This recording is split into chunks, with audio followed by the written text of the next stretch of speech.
Singapura hari ini menandakan 81 tahun sejak ia jatuh ke tangan Jepun.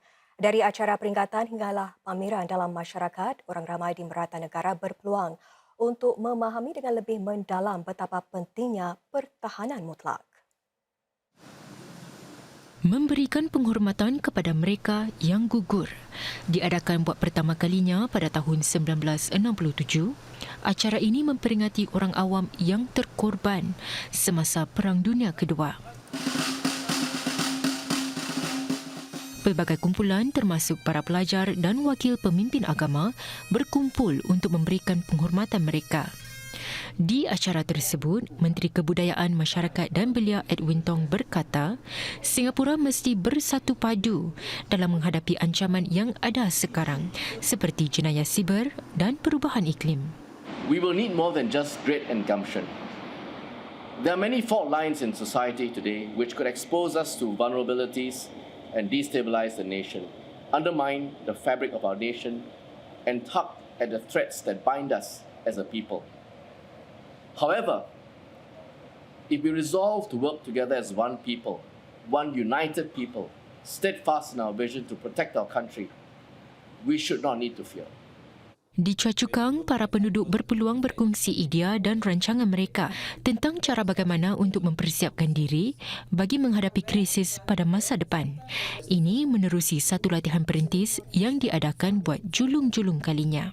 This is a practice, and a practice make perfect. To be prepared, we have to continue to practice and remind ourselves that we must be ready when a crisis happens. As we learn from this exercise, we hope we will be able to scale it up so that more communities can participate in this. Pelbagai kegiatan ditawarkan termasuk buat anak-anak kecil. Para pengunjung juga dapat mempelajari kemahiran menyelamatkan nyawa dan mengetahui dengan lebih lanjut tentang usaha Singapura dalam menjimatkan air. Sempena Hari Pertahanan Mutlak, sekumpulan pelajar ITE juga menyediakan hidangan menggunakan bahan-bahan yang dapat tahan lama seperti kentang dan cendawan. Tujuannya untuk menunjukkan pentingnya menyesuaikan diri kepada sumber makanan yang berbeza, terutama sekali apabila berlaku gangguan rantaian bekalan. Sistem amaran awam Singapura bergema selama 1 minit petang tadi bagi menandakan Hari Pertahanan Mutlak. Amalan tahunan itu bertujuan mengingatkan para penduduk untuk mengikuti siaran nasional jika berlaku kecemasan.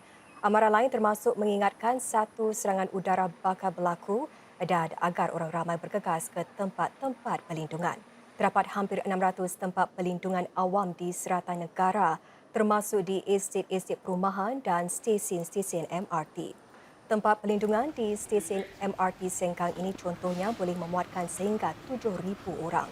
Semasa berlaku kecemasan, orang ramai boleh berkumpul di ruang legar stesen atau di platform dan di dalam gerabak-gerabak kereta api. Kaki tangan SCDF akan memasang saluran udara ke gerabak MRT bagi memastikan aliran udara. Terdapat juga bilik air sementara serta sinki air bagi keperluan membersihkan diri. Tempat pelindungan awam sebegini turut dilengkapi pintu tebal dan berat untuk melindungi daripada kesan ledakan di luar.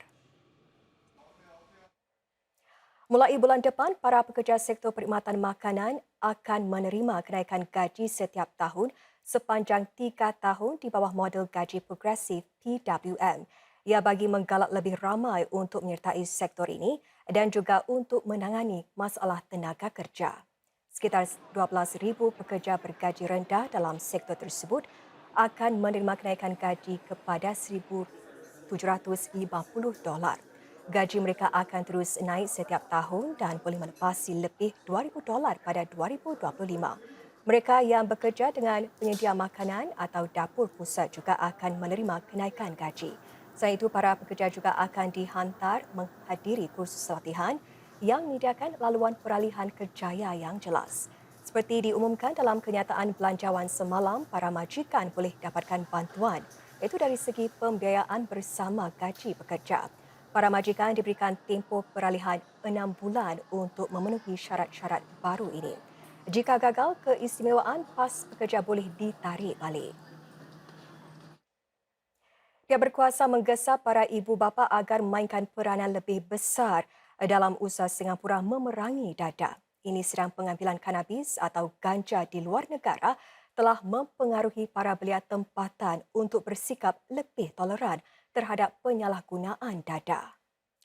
Biro Narkotik Pusat CNB menyatakan ia sedang memperhebatkan usaha untuk meningkatkan kesedaran mengenai bahayanya penyalahgunaan kanabis dan dadah dalam kalangan belia. Majlis Mencegah Penyalahgunaan Dadah Kebangsaan juga menggesa para ibu supaya mengadakan perbualan yang bermakna dengan mengetahui pandangan anak-anak mereka mengenai dadah. Pada tahun lalu, jumlah pesalahguna kanabis yang ditangkap melonjak 71% berbanding 2021. Majoriti mereka yang ditangkap adalah pesalah baru yang berusia di bawah 30 tahun. Malah ada yang berusia semuda 14 tahun. Secara keseluruhannya, jumlah penangkapan tahun lalu naik 3% jika dibandingkan dengan tahun sebelumnya. Penyalahgunaan dadah metamfetamin membentuk lebih separuh daripada yang ditangkap.